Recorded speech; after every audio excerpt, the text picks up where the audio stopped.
Welcome everyone to another episode of Mastering Money Mondays, where each and every week we infuse a topic that we all can use to help us transition from one into a debtor and or saver into that of a wealth creator. I am Mr. Green, affectionately known as Mr. Flip Your 401k. And I am Cynthia Pete, also known as your financial freedom fighter. That's what's happening. Hey, why do we have this podcast? Why do we have this show? Before I go into that, make sure that you like and subscribe to this. All right. Tell your mama and them. The reason why we have this show is simple. We've been taught how to make money, right? Go get a good education, get a high paying job. We've been taught how to manage money. Now that you're making some good money, put it in a checking, savings account, 401k account, right? But we have not been taught how to master money, meaning taking the same dollar over and over and over and over again, multiplying it so we can become pregnant with possibilities in order to pursue our purpose. So as Cynthia and I are learning about money, we're growing, evolving, we want to pour back into community so that we can all support each other, grow and evolve together, right? So now this is episode 30. This week's show's topic is inflation. Inflation makes you cry sometimes. Inflation makes you lie sometimes.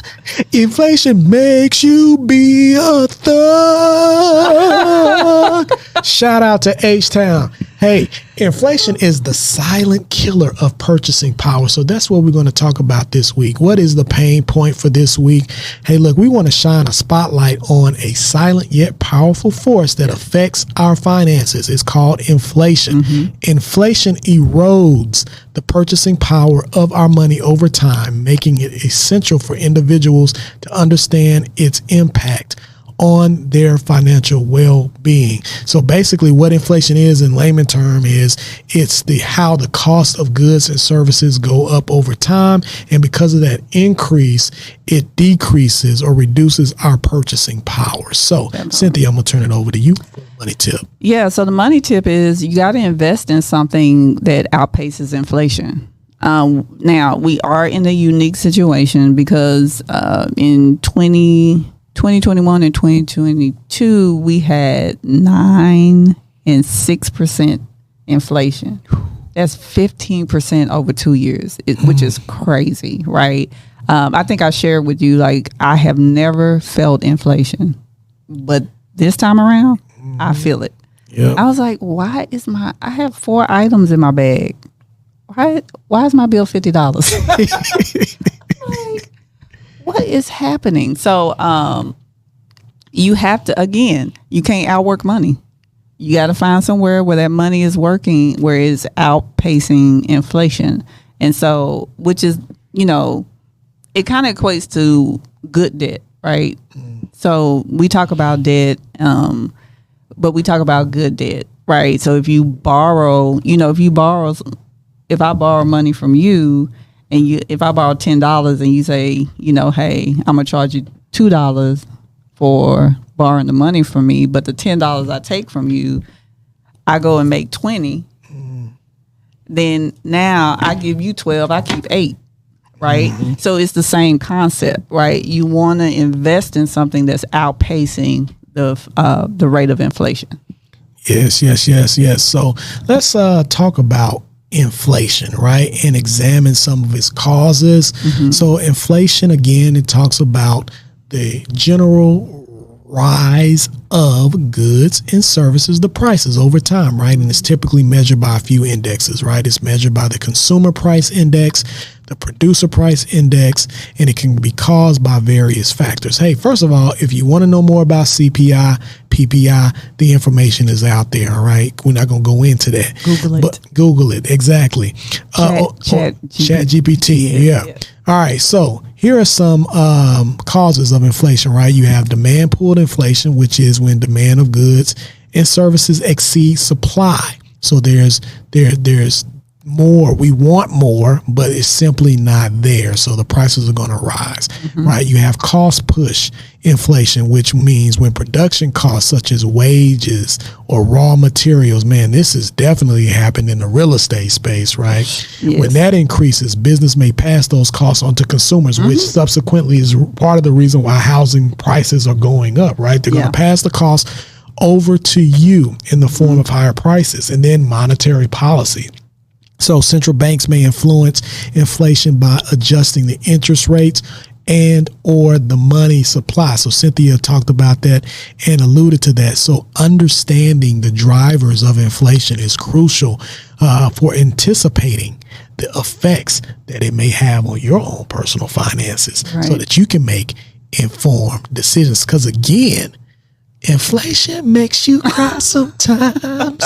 And some of y'all had to learn by life. Yes. Y'all was out here with those PPP loans and those stimmies. Y'all was out there in the strip club pouring your doggone champagne and alcohol bottles on the club floors thinking that money was going to flow forever and ever and ever, and it stopped. So now things are tightening up, and because of that, and you're not anticipating that, right? I mean, but anybody that was watching and paying attention, they knew that, okay, look, this is going to stop eventually.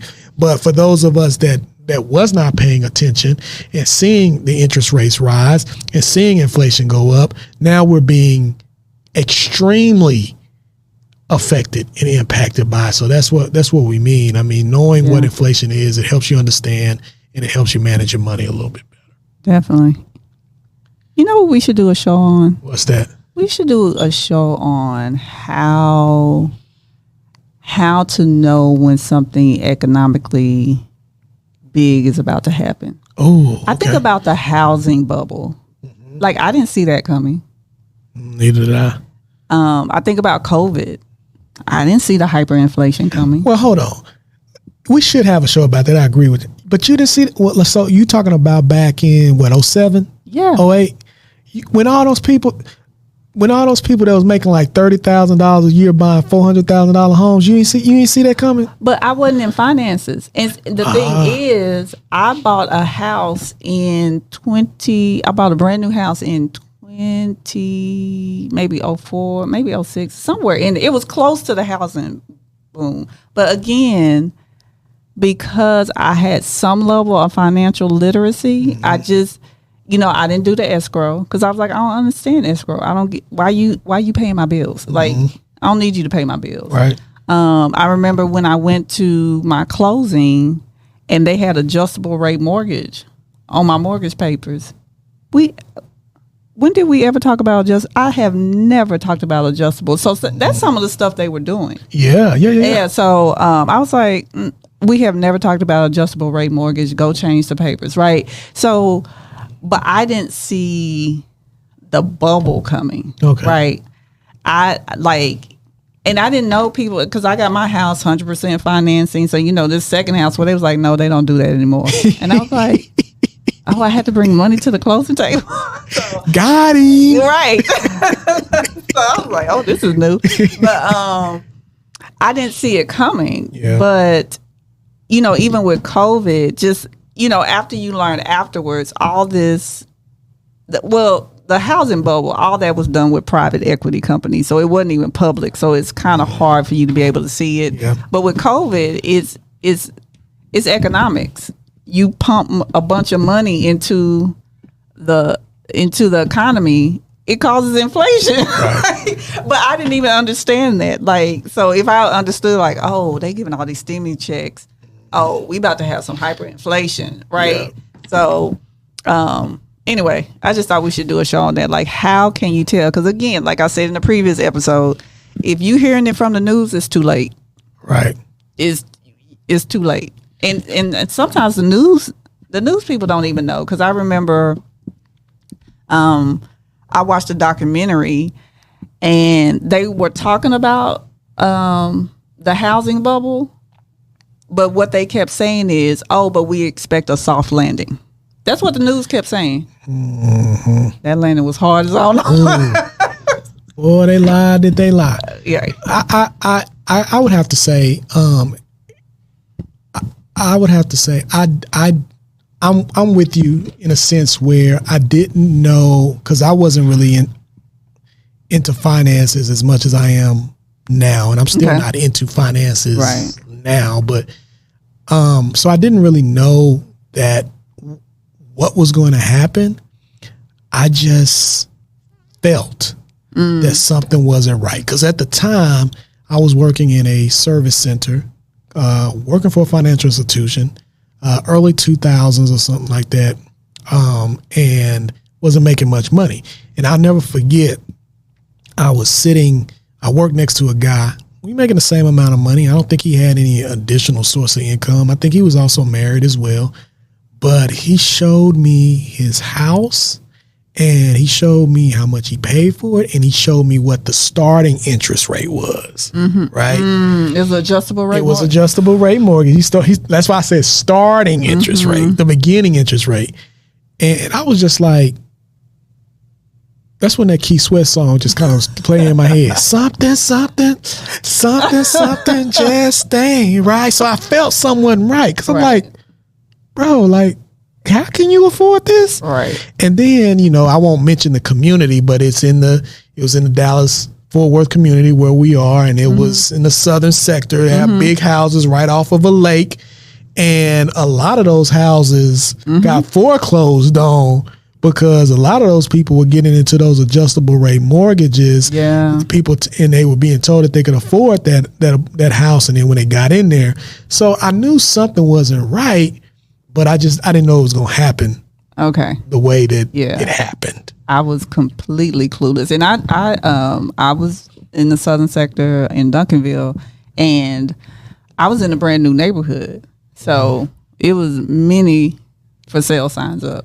Oh, yes. Many houses. That everywhere. And here's the other thing. I wish I would have known, because I should have bought one of those houses. I'm telling you. Hey, because look, you know what I did? I did this. 07, 06, 07, I'm doing this. I don't know why I was doing it. It was just a feeling. Oh. And then when everything started didn't add up. They didn't add, the math wasn't math. Math wasn't math. So then when the bubble, I guess, burst in 2008 came, guess what I started doing? Looking for a house. Oh. So I got into my house, man, look, and I had to tell you, I ended up selling that house, which I should have never did. One of the worst financial decisions I made in my life. Been there, done that. Yep. But that's when Obama came into office, and they passed a first-time home buying credit. They gave you $8,000 back for first-time home buyers. So I took advantage of that, all while getting a cheap house at a reasonable interest rate. Man, I felt like I was. Man, I thought I was Bruce Leroy. I thought I had the glow. Right. Man, I thought I hit that. But anyway, so yeah. Okay, hold up.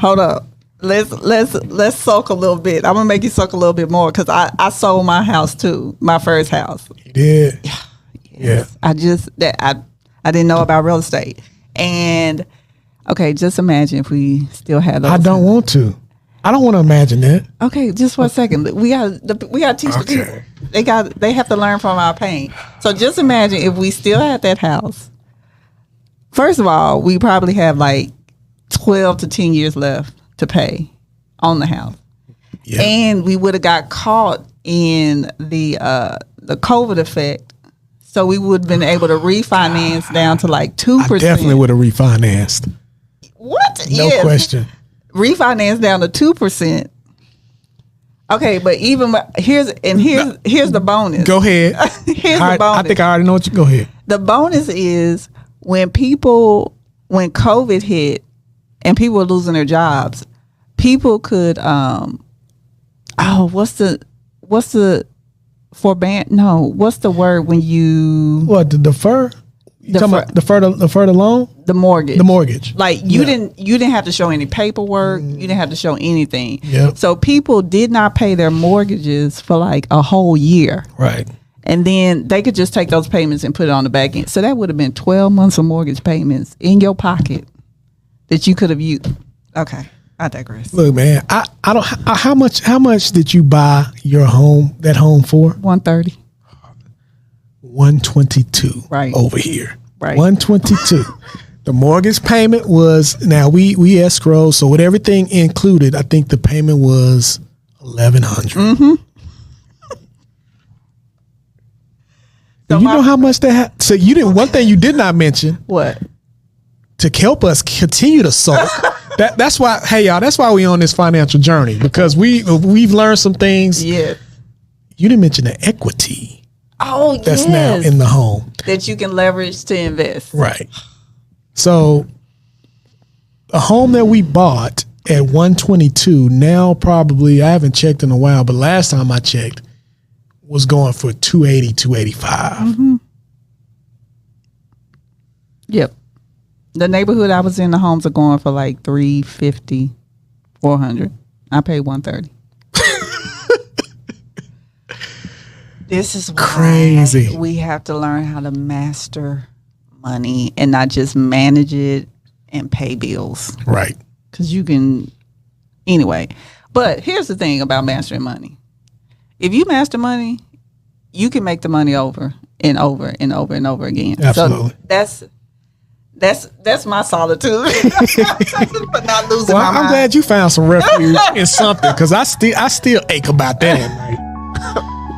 Okay. Well, yeah. So, with that being said, we know the show was about inflation, but we took a trip, like Minnie Riperton said, back down memory lane. Exactly. But hey, man, these are the learning lessons, and hopefully, you listen to this show and you listen all the way through, where you can hear some of the learning experiences through life, the harsh learning experience through life that Cynthia and I have had to learn as a result of, just not knowing. I know. Right. But when you know better, you should ultimately do better. Yes. So with that being said, we appreciate you all joining another episode of Mastering Money Mondays. We hope that you have found some value out of this episode. Again, like, subscribe, share with your mama, tell your mama and them.